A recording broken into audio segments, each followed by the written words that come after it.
Well, good afternoon. First of all, I want to thank you all for coming out here. The mayor has been around the district doing these town hall meetings, and I believe, Mr. Mayor, is number 13 for you, sir? 13? 13. That's right, 13. Y'all, let's give the mayor a round of applause for 13 town hall meetings.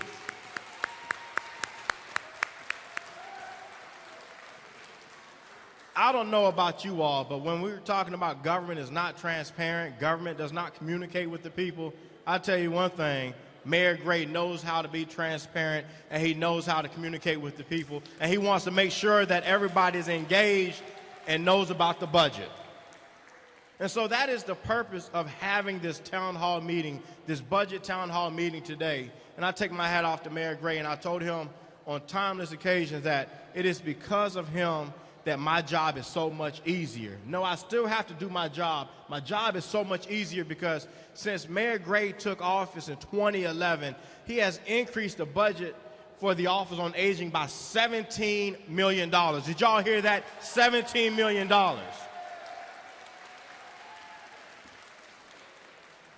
And not only has he increased the budget, the mayor gave us the authority to hire more people. In 2011, we had about 25 staff members. Today, we have nearly 60 staff members, and we are growing as an agency. More money, more staff members mean we have the opportunity to better serve our seniors.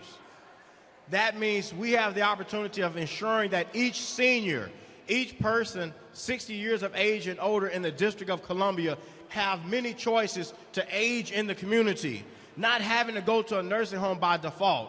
That means a lot, you all, being able to stay in your home for years to come. And that also means that if you know of individuals in nursing homes, the mayor gave us over $1 million to be able to identify people in nursing homes and to bring them back into their communities. And let me first say, for those folks who appreciate nursing homes, my background is in nursing home administration. I worked in nursing homes from the East Coast to the West Coast. But one thing is for sure, Mayor Gray and I agree on a lot of things. And this is one thing we agree on. We don't believe that people should be in nursing homes because they have no other options. They should have the opportunity of being able to age in their communities, age at home. And as the mayor just said, age is just a number. That's the opportunity for us, the Office on Aging, is to step up to the plate to advocate for those family members. And think about those seniors who have outlived family members. Think about those seniors who have loved ones who moved to other parts of the country and other parts of the world. It is our job to be that family member, to advocate, to protect, and to serve those seniors. And that is the purpose of the Office on Aging, you all.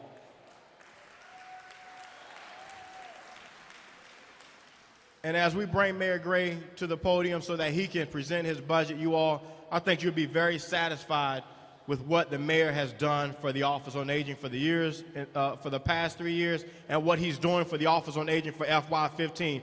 We have more opportunities to make sure seniors get out of their homes, stay connected in their communities, and to be able to be connected in ways beyond possibilities. And we're talking about new partnerships that we're having with Johns Hopkins, Sibley Hospital, and other organizations.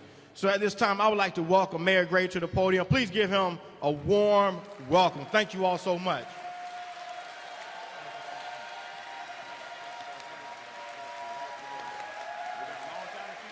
Absolutely. Absolutely. Thank you all. First of all, I want to thank Dr. Thompson for the great job he does at the Office of Aging Services. You know, a lot of folks like Dr. Thompson. We're happy about that. How about a big hand for Dr. John Thompson?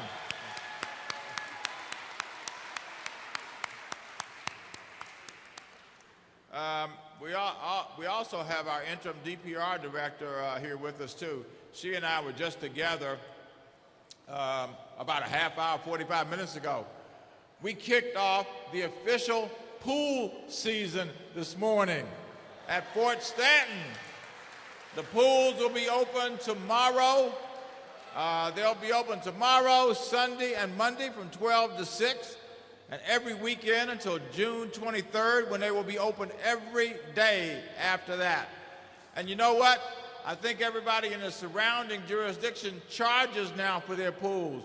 But we got some of the best rec centers, best pools in the entire region, and the cost is nothing, absolutely free, ladies and gentlemen. So I hope you all will get out and use them. I just saw Dr. Shanklin a minute ago. Where is she? Oh, raise your hand, Dr. Shanklin. She's our interim director of DPR, who, by the way, she helped us get the season kicked off because she jumped in the pool herself this morning. And we have others, members of our administration who are here. I won't spend any time on that. First of all, this is a budget where we said we were going to keep promises to the people of the District of Columbia, and especially to keep the promises to our seniors. And what that means is several things. One, we put in place a budget that accomplishes three things. One, it means that we won't spend any money that doesn't come in the door, and that has really put us in good stead with our bond rating agencies in New York, and we're going to continue to do that. We have stayed within our 12% debt cap, and I am hopeful that the city will continue to do that because that is a part of our fiscal reputation also, and that is fulfilling the promise we made about not going past our debt cap of 12%. And I know everybody will be happy about this. No new taxes, no new fees in this budget, ladies and gentlemen. We're doing it all on new money that we're generating.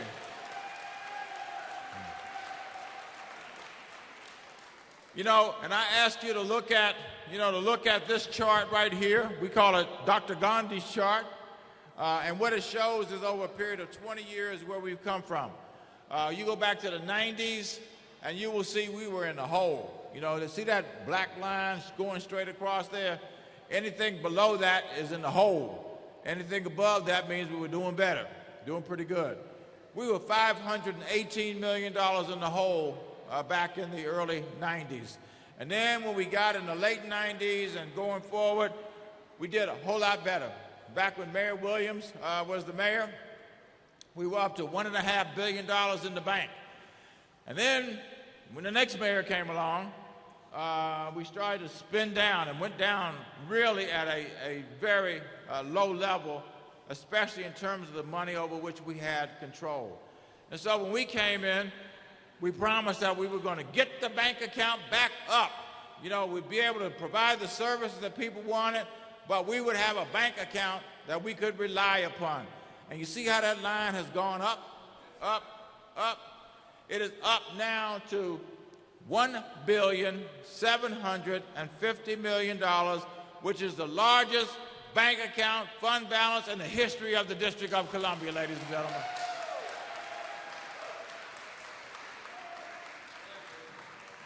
The next slide will tell you where the money is going. And the lion's share of it is going into human services. Everybody see that blue block over there? We've got $4 billion going into human services. And you know what that includes, ladies and gentlemen? It includes our services to seniors in the District of Columbia. And as Dr. Thompson indicated, we have increased by $17 million the budget for the Office on Aging Services, and there may be more increases coming up. The other major area of expenditure is public education. And you know what? Nobody is too old to take advantage of public education. And that's why we're putting more and more courses into our public education system, making sure our children get well educated and making sure that we open the door to adults who want further education in the District of Columbia. Our state schools are for adults, and we have more and more programs that are opening the door in public education, like our community college, for example, for our adults. That's 60% of the budget, human services and public education. The next slide tells you where the money comes from. And the one I want to focus on is the big blue one. On your left, on my right, that big blue one. That money comes from three places. That's why it's so important that we continue to fight to be able to control how we spend our own money, okay? That money comes from property taxes, it comes from sales taxes, and it comes from sales taxes, property taxes, and income taxes. And by the way, people shouldn't retire if they don't want to retire. If you want to continue to work, there ought to be an opportunity for you to continue to work. Don't you all think so? I sure think so. So almost $7 billion of our budget comes from those sources that you see in that block. And that's our money. Everybody in this room, me, you, folks in the audience, this is the money that you all have generated. Now, there are 4 pillars in this budget: to continue improvements in public education, to continue to invest in affordable housing. I see Councilmember Barnes has joined us. I'm going to ask her to come up shortly to join me in talking about something that she has worked hard on so that you know what she has done. To encourage economic and workforce development, which is a fancy term for saying we're building stuff and we're making sure people have a job in the District of Columbia as we continue to move in that direction. And then improving the quality of life for all. Now, I normally talk a lot about education, but I'm not going to spend a whole lot of time on this. But we are investing, ladies and gentlemen, $116 million in public education in the city. Don't you think our children deserve the best possible education they can get, not only here but anywhere else?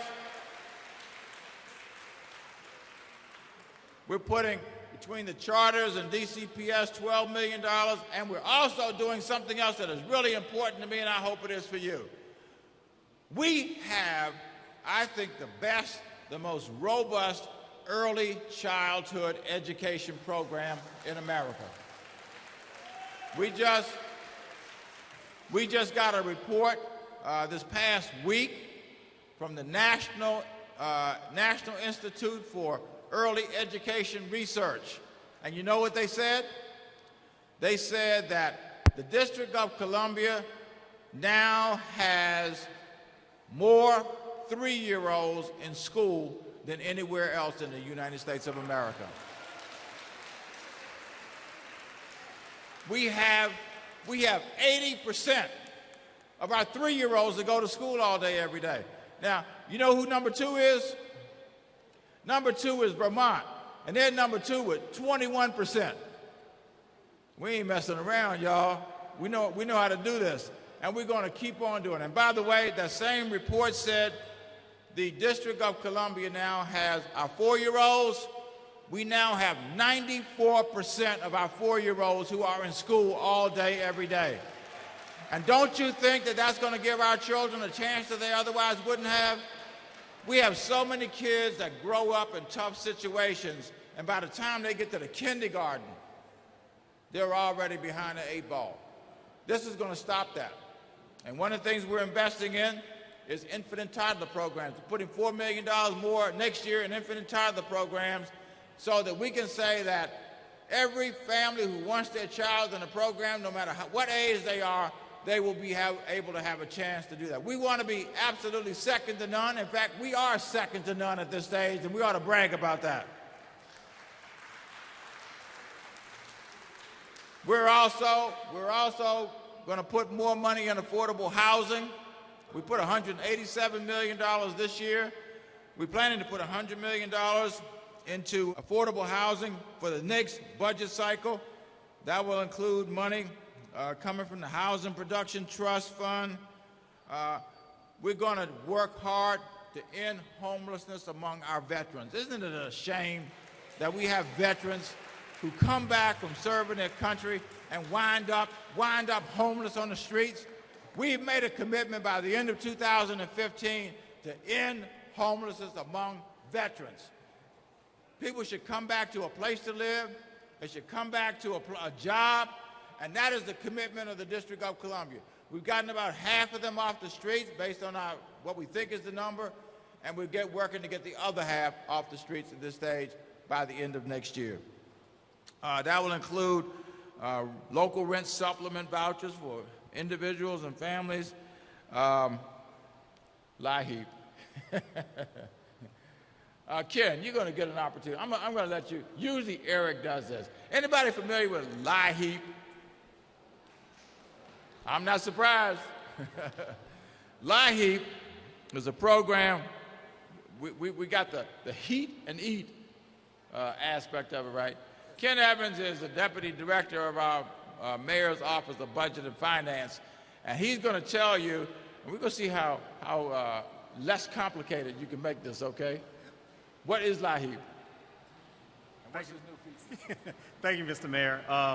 As many of you may know, the LIHEAP program is a low-income home energy assistance program. And with that program, there were some changes to the farm bill that the federal government just recently instituted.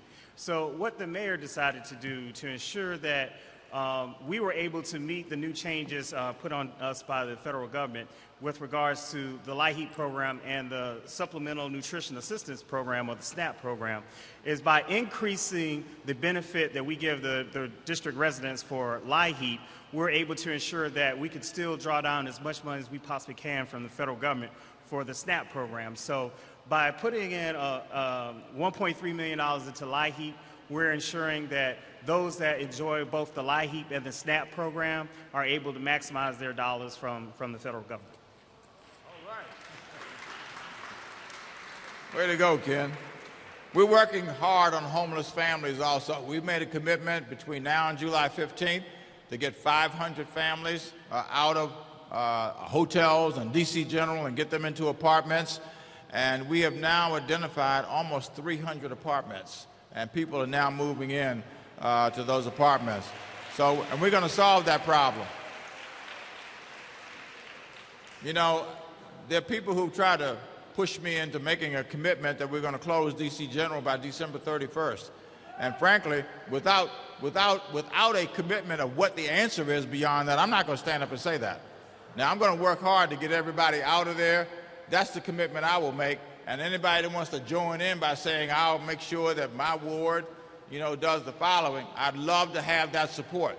But I'm not going to stand up and make a commitment and have no way of being able to fulfill it. I just don't make promises that I can't keep. And by the way, that's the theme of our budget, keeping promises. And that's what we try to do every day.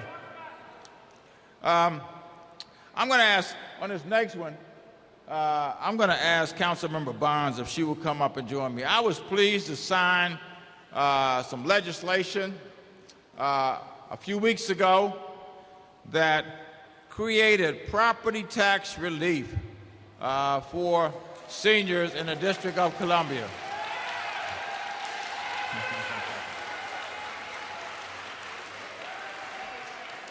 And she did the legislation, and I said, Anita, if you do the legislation, I'm going to make sure we get the money in the budget to be able to fund it. She's going to explain to you what the program is, but I'm proud we put $8.4 million in this budget in order to make it happen.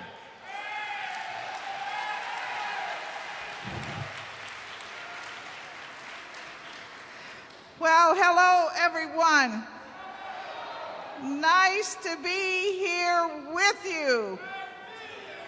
Now, of course, I know that this is an opportunity for you to ask questions, get answers, and from my perspective at the council, it's an opportunity for me to hear from you to learn just what else is needed in the way of work on our budget.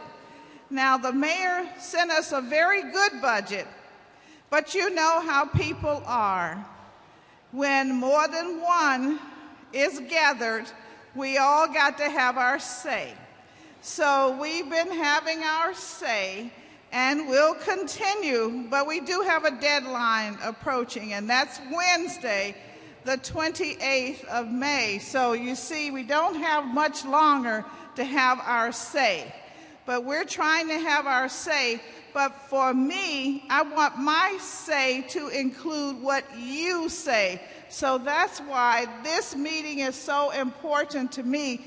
And I thank Mayor Gray for having the foresight to say, would you like to do it? And of course I said yes, and I thank him. So give him a big round of applause. Big round of applause. I think more than anything else, he's been your champion. Now, you can say, well, that's easy because he fits in your age category. But you know what?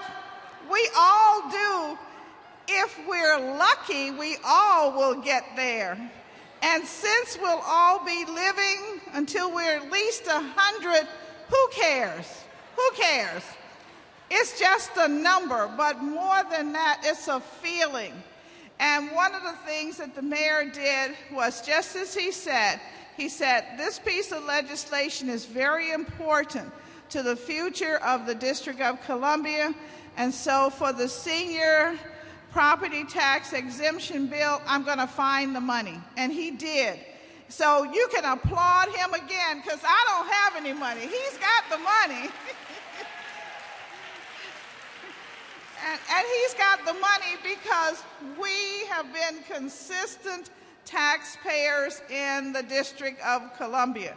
Now, what this says is if you are 70 years of age, and I know we don't have anyone in here who's 70 yet. We're just approaching it. We're just approaching that number.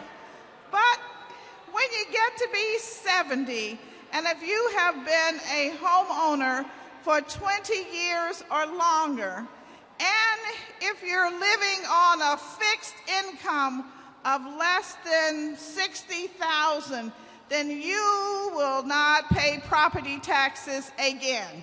That's what this says. Okay. All right.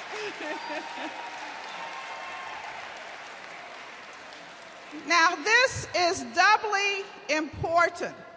It's important because it also means that you're going to have 1,000, 2,000, and if your home is valued at $1 million or $2 million, you probably are going to have 3,000, 4,000 to spend. We don't want you to go on cruises alone. We want you to put that money back into the economy here at your home. That means you're going to commit to dinners on 14th Street, U Street, H Street, Georgetown. You're going to go buy one of those fancy bags down at the new city center. You know, those designer bags that you've been thinking about? Not the knockoffs. You're going to buy the real thing. Okay? In other words, you're going to use your money. You're going to go to shows. You're going to enjoy some of this good new life that you see all around you, because this is your community, and we want you to stay in your community as long as you want to be here. So, Mr. Mayor, again, we're going to give you a third round of applause because you're making this happen. Thank you so much. Thank you. My pleasure. And to return the favor, how about a big hand again for Councilmember Bond? She's been a great advocate for seniors in the District of Columbia.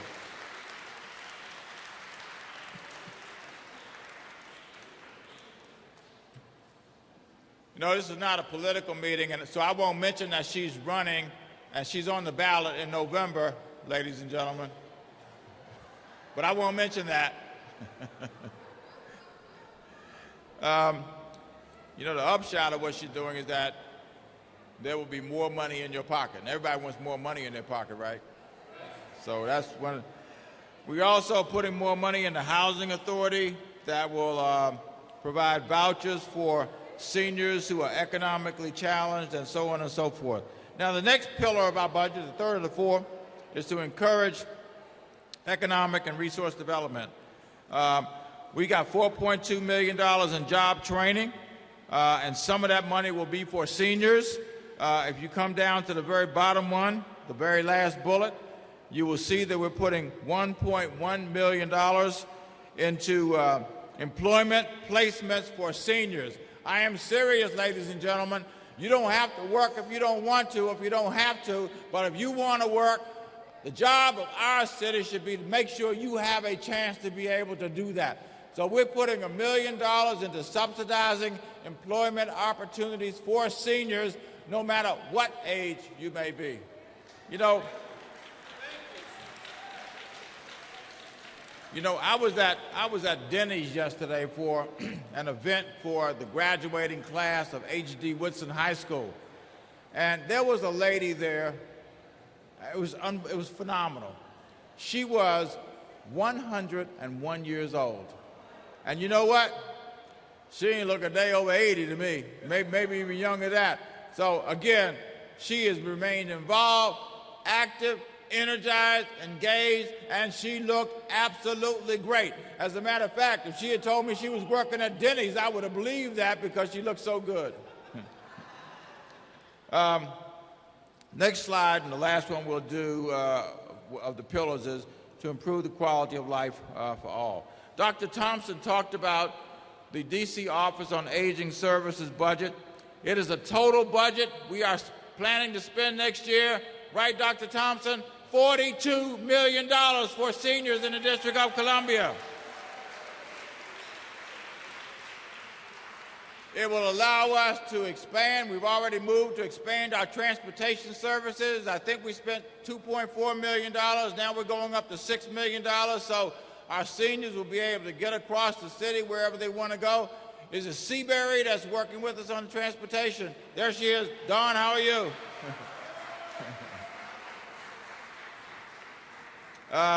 It's going to allow us to be able to make transportation more easily available. We're even going to use our taxi cab. Y'all notice now I think we probably have more than half of our taxi cabs that have the same color in the District of Columbia. First time in the history of this city that you know a cab just by looking at it, because it's got the red and the gray colors on it. And that'll come, they will be available also to help people get to medical appointments.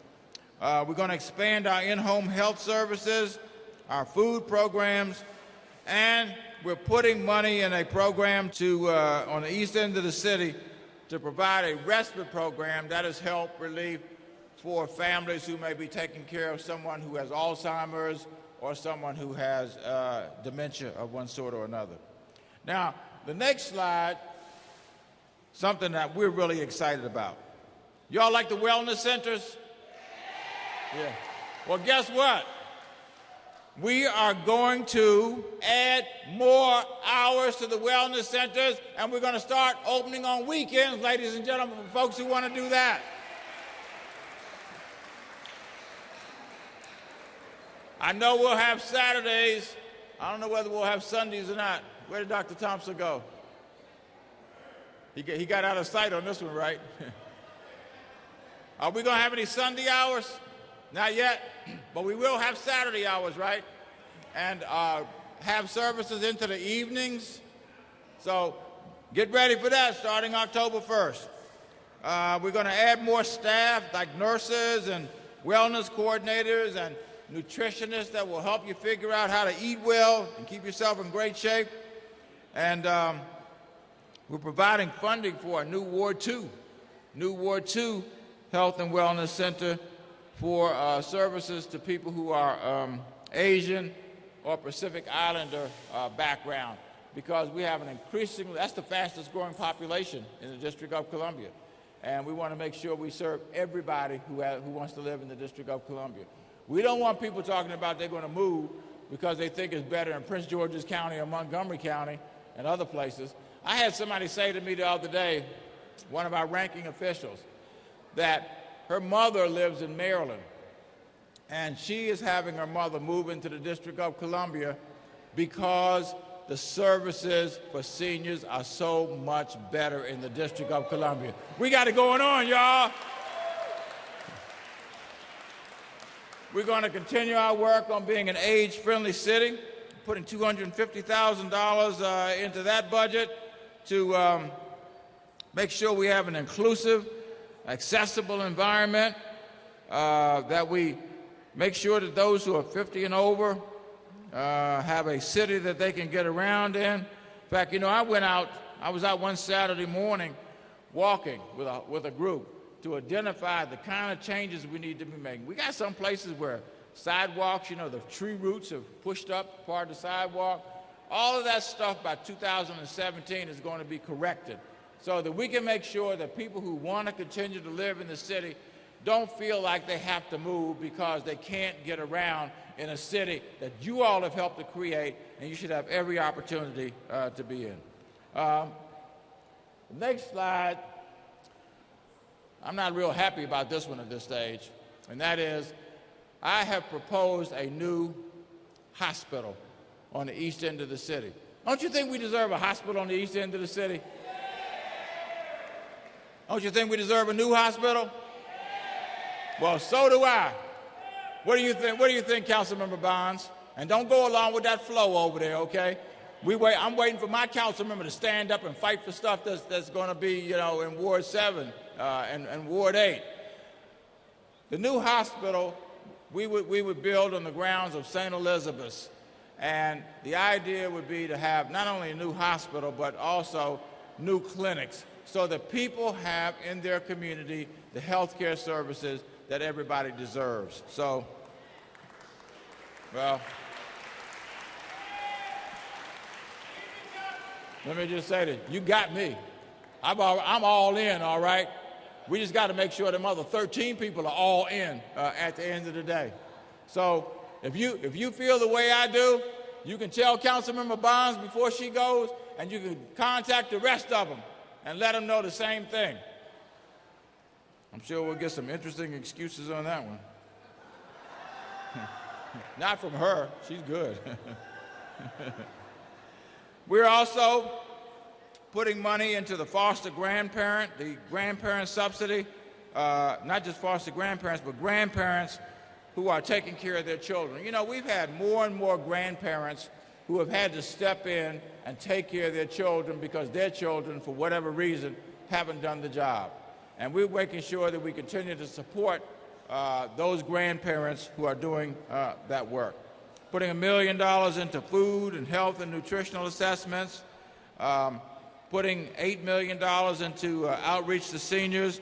And, you know, we've had an increasing number of seniors who have contracted HIV and AIDS, and we want to make sure we provide services to folks who may be in that situation. And we are giving DPR $1.1 million for more programs and services for our seniors in the District of Columbia.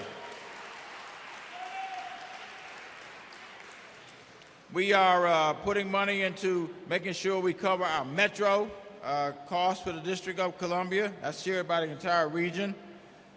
We also are putting money into streetcars. Was anybody living in the District of Columbia when we had streetcars many years ago? Y'all remember the streetcars? Yeah. Nice form of transportation. But we're bringing them back, you all. We're going to open the first line in the District of Columbia this year on 8th Street. And it will go out 8th Street and then Benning Road and eventually get out to the metro station on Benning Road, go down Minnesota Avenue, and the day will come when we have a streetcar line all across the District of Columbia. We already have 5 cars that have been delivered to us. We're waiting for the 6th one. They will be tested, and then we will be ready to go. Anybody want to ride on a streetcar?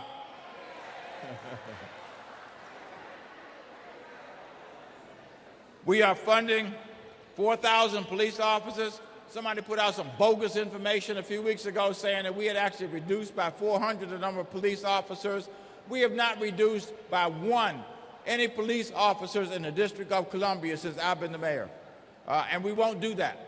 As a matter of fact, this is the first time in a very long time the District of Columbia has had 4,000 police officers, because one of our jobs is to keep everybody safe, right?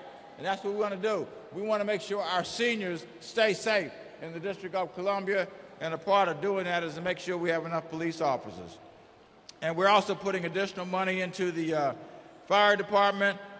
We bought some new ambulances. We got 30 new ambulances that are now in service in the city, and we have actually renovated 2 and working on a 3rd now, fire stations in the District of Columbia. So we upgrade our fire stations. Now, the last couple of slides deal with things that, you know, even though we're doing better financially, It deals with things that we just didn't have the money to be able to do. So we put in things, if we got more money, can we fund these things? And that was a list we put in. They'll probably be changed around as these things go, but we got 20 in there. We got more money for infants and toddlers if we get more money. That would allow us to increase by 200 the number of slots. More money for our University of the District of Columbia, which is now serving a lot of adults there. Adult literacy, and so on and so forth. Number 10 on the list is to be able to put $1 million into giving us a chance to be able to have more flexibility in how we provide services to people who are seniors and people with disabilities in the District of Columbia. The real principle involved in this is that to make sure people stay in the community. You know, one of the things we worked with Dr. Thompson on was he has a whole staff of people now that go out to nursing homes. And the reason why they go is to identify people that don't have to be in a nursing home. Who wants to live in a nursing home? Not me. Not me. And a lot of people who are there don't have to. Nursing homes shouldn't be a place where people go because of a particular age. You should go there because of a particular condition that needs to be addressed. And we've already identified, I think, between 55 and 60 people who we have moved out of nursing homes and into assisted. 50, is that right? That are gone now into settings that are more like what people want to be in, period. So I won't go any further than that. And we're going to continue to do that, right, Dr. Thompson? And so I'm going to stop with that because I think this is a good place to stop. Do we have anybody that has any questions? I'm a disabled citizen who attends the Therapeutic Recreation Center, or the TR Center, for over 3 years. I love the center because it's a place for healing and meeting friends. The TR Center has one major problem. It is too small. It is also the only facility of its kind. The facility has only 3 showers in the women's side and 4 in the men's to accommodate at peak time over 20 women on one side alone. It has been so crowded that some women have had to use the men's side to change. I think I got it, okay? I think I understand where you're coming from. I know that there's an effort to try to do something with the TR Center. Sounds to me like you're saying not so much do something with the current one, but do something with another TR Center. It's been there for a long time. It's at 3030 G Street, right? Yes. Yeah, and it was built many years ago for people with disabilities, and sometimes it looks like it's a miniature. And it's going to be upgraded. Let's put it that way. I don't know how much money will be put into it for the months ahead, but I know that folks will be working directly with you all to see what should be done about upgrading the TR Center. Well, my question is, behind the center, there's plenty of land that a new center can be built. The problem is no one seems to know who owns the land. And if they knew who owned the land, then maybe we could get a new center built. Is that possible in the new budget? Well, we can find out who owns the land. I don't know either. It might be federal property, for all I know. But I don't want to guess at that. But there certainly will be some investments made in upgrading the quality of what's at the TR Center, because TR Center has been there now for probably 35 or 40 years. 40 years. And it needs to be updated. So yes, I completely agree with you. Uh-huh. Okay. Thank you. Welcome. Somebody just asked a question. It's a good question. Is the less than $60,000 adjusted gross income about the federal adjusted gross income or the DC adjusted gross income? I actually think they're pretty much the same. But yeah, it is the adjusted gross income that would be on your federal taxes, and if you are at 60 or below and you are 70 years of age, you will not have to pay any property taxes in the future. That's a great benefit, you all.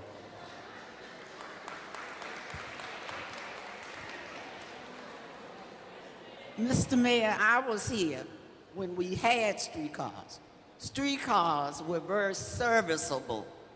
Now they have them going, for an example, from Benning Road, Langston Golf Course, a little below that, up to Union Station. What purpose are those streetcars serving the city of Washington, D.C.? Are they tour cars? No. Well, can you give me an example? No. They'll be a part of our, and they haven't really started actual service yet. They're being tested now. But the streetcars are intended to be a part of our transportation system, just like the metro, just like the buses, just like taxi cabs, and eventually, and it's going to take a while, but eventually there will be 37 miles of streetcar tracks and lines in the District of Columbia.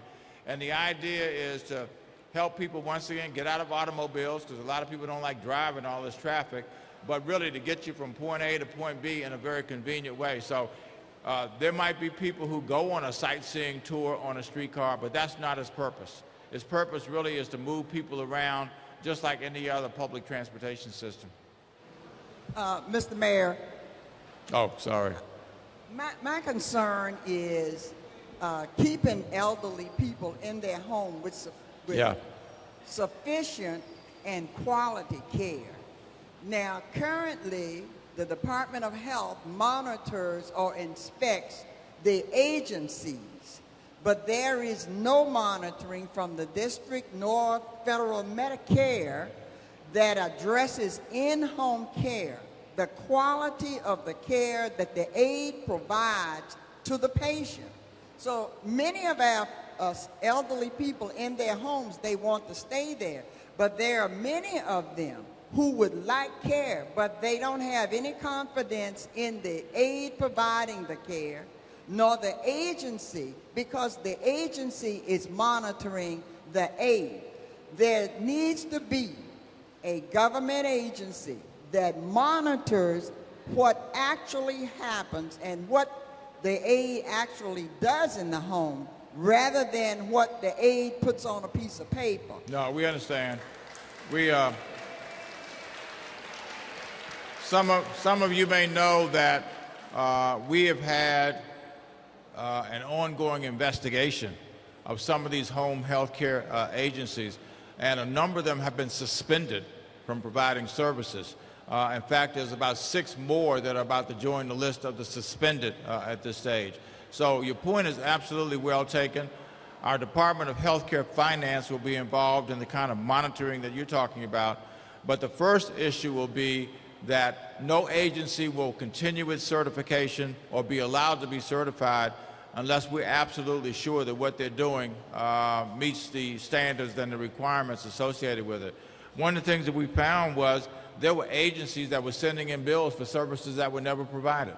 And that's fraudulent. That's absolutely fraudulent. And those folks are going to be, they're going to face the consequences of the law. You know, if we're going to be able to keep people in their homes, which is exactly what we want to do, what you're saying is absolutely right. We've got to be able to make sure that there are services available for folks so they don't have to move out of their home to be served. That's why the wellness centers are being expanded. That's why we have more services that are being developed for our senior population. But the home health agencies also are going to have to be held even more accountable than they have been in the past, and that's already started. Yep, go ahead, Keith. This is for the council member. This is for Anita Bond. The first half of our property tax has already been paid, so the next half is due. Would this take effect with the payment? I think it's in October, the next second half. So will this affect When does it take us? effect? Was that of the?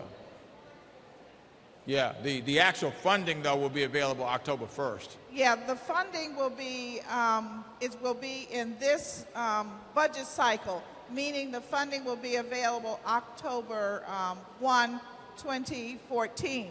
But the bill that you get for your March property taxes, my understanding, that's the one that will be eliminated. So it's your March, which is the other half. That's correct.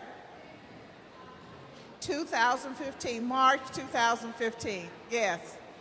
So you're going to have to pay what you get now. So don't skip paying your property tax bill, because you do not want to go into a lien situation. Now, I think we still have the moratorium on that, so your home will not be sold, but you certainly want to pay your bill that you get now. But subsequently, when you are due your March 2015 bill, you would not have to pay that, as long as you meet the criteria. I was just handed a question related to that too, Anita. It says, what does a senior have to do to get the property tax break? We're going to ask our Office on Aging Services to put together a set of workshops that will, in the wellness centers and other places where seniors are available between now and October 1st, to be able to make sure everybody understands how to take full advantage of this.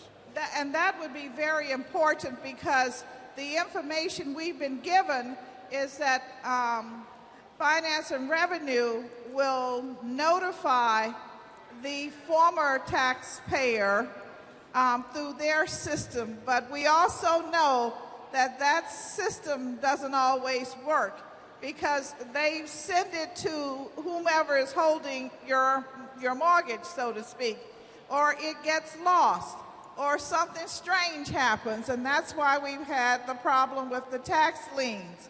So I think this is a great idea that the mayor is proposing, that one, will do workshops, but I think also we can, as a government, commit to sending a notice to those who currently are paying taxes so that they will know what to anticipate.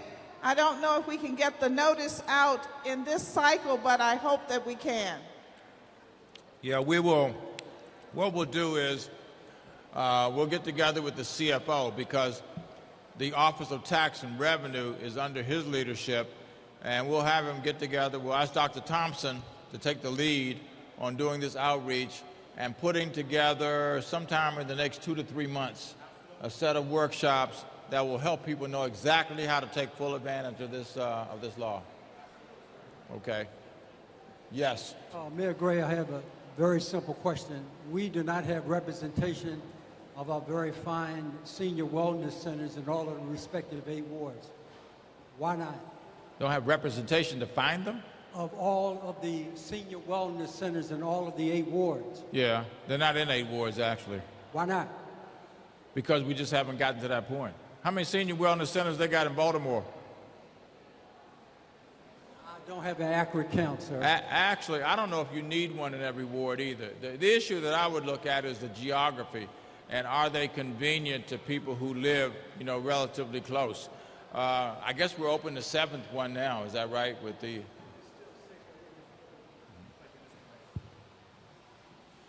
We have 6 senior wellness centers. What we're going to do with the Asian Center in Ward 2, we're bolstering that center. And so as the mayor said, seniors have access to all the wellness centers. So we're looking at people's geographic location. So Wards 2 and 3 do not have senior wellness centers. Why not? That's historic. That's historic. But what we're doing is, what the mayor has done is bolster the current senior wellness centers by $2 million so that we can expand the hours of operation and also add more programs. So we encourage you, if you live in Wards 2 and 3, look at Ward 1 or even look at Ward 4. And I'll be more than happy to talk to you afterwards, sir. I belong to the senior blind program run by the Independent Living.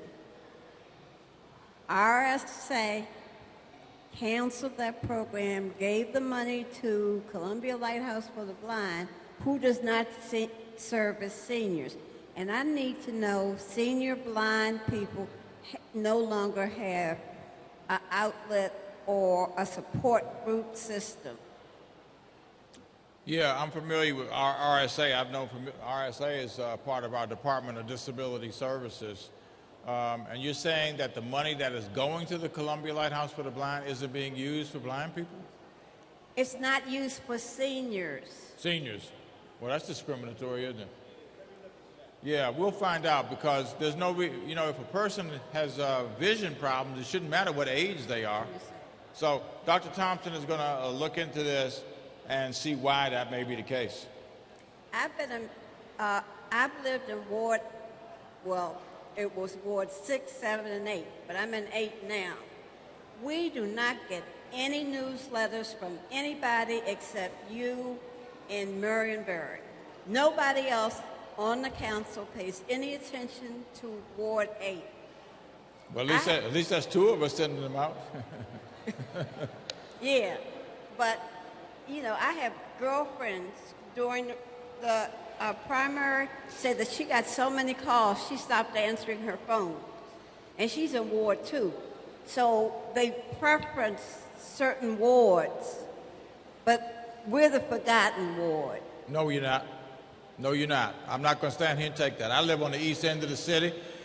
We just had a kickoff for our recreation swimming program in Ward 8 today.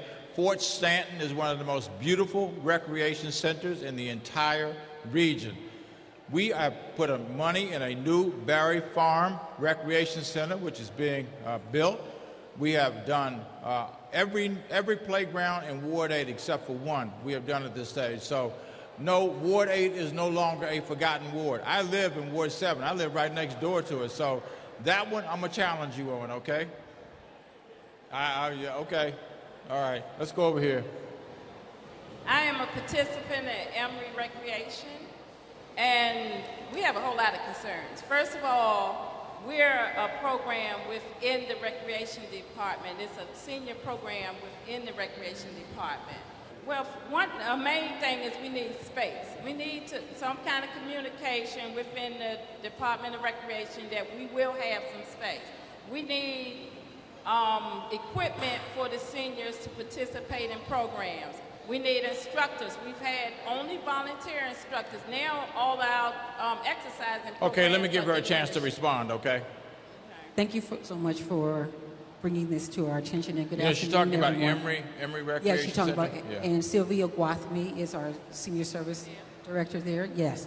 So I do realize we've had new leadership at that center, and as a result of that, perhaps the spaces that you've been used to have been adjusted for other programming, but certainly it's a conversation that we can have to ensure that what you expect to experience in that setting is granted. And as far as the equipment I haven't seen Emory get a pencil that we've asked for in 3 years I've been there. Okay, we're going to get your name so we can follow up, okay? And your contact information. You're going to make sure we follow up with her, Dr. Shankler? Okay. I'm going to take 2 more. I'm going to try to get one on each side, okay? All the way in the back. Good afternoon. Good afternoon. My name is John F. Hudson, and I'm from Ward 7, Washington Seniors Wellness Center. I've been a member there for 21 years. The program that was already in place or is already in place was working fine. Now there's so many changes taking place, and I just want to know what's going on. Why some of the classes, the core classes, health, dialogue. In the wellness center? Yes. Why so many changes taking place? Okay, I understand where you're going with it. So the bottom line is, Ward 7 Senior Wellness Center was the only senior wellness center in the District of Columbia that did not have a congregate meal program. I know that we received a petition from the center to add that congregate meal program. And of course, we're all pretty much confined by the space. And so I've asked my team to work with our lead agency as well as the Senior Wellness Center provider to make sure that we can accommodate spacing. Of course, it's not going to be easy, but the bottom line is our job is to make sure that we're able to feed as many seniors as possible. And Ward 7 Senior Wellness Center needed that nutrition site. Well, it's not the meal congregate program that's interfering. It's just that with programs like bingo and Pokino are being cut out. We cannot have food brought in without permission from someone. We are grown people. Why do we need...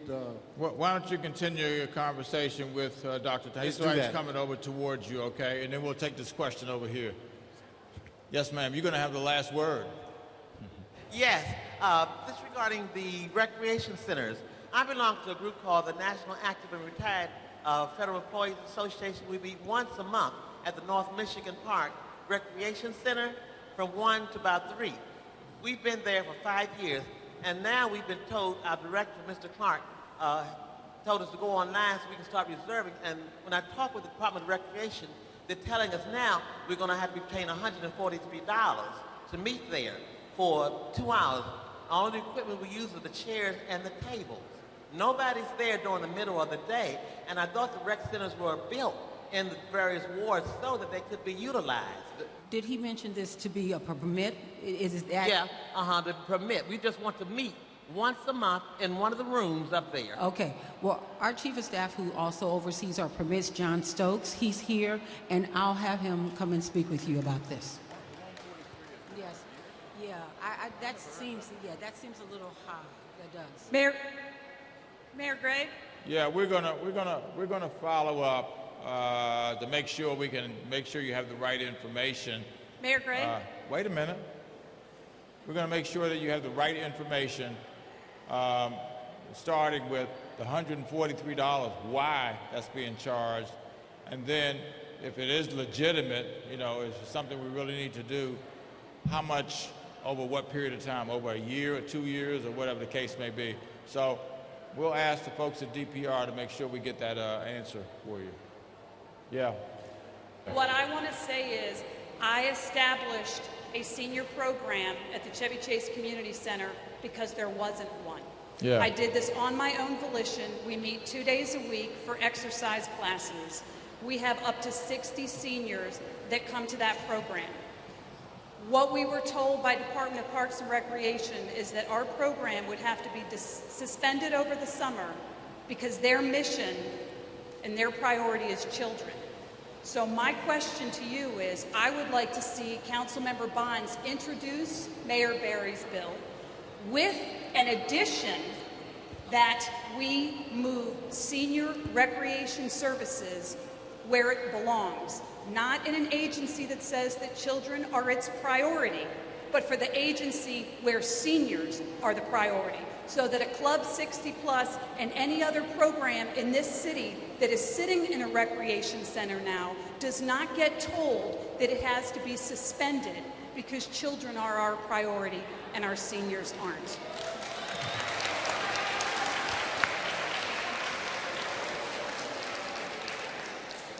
I hear what you're saying, and that'll be taken into consideration. I could actually make the opposite argument also, but I won't, because once you have separate is never equal, and that's what you'll be creating with moving recreation services over to the Office on Aging Services. One of the arguments I might make is that we need staff who understand how to work with people who are seniors, make sure that we have them in our recreation department so that all the services that they provide are available. But I think that's a point for continuing discussion, so thank you very much for your issue. Thank you all very much for coming out today. We really appreciate it. This is our biggest attendance at any town hall meeting that we've had.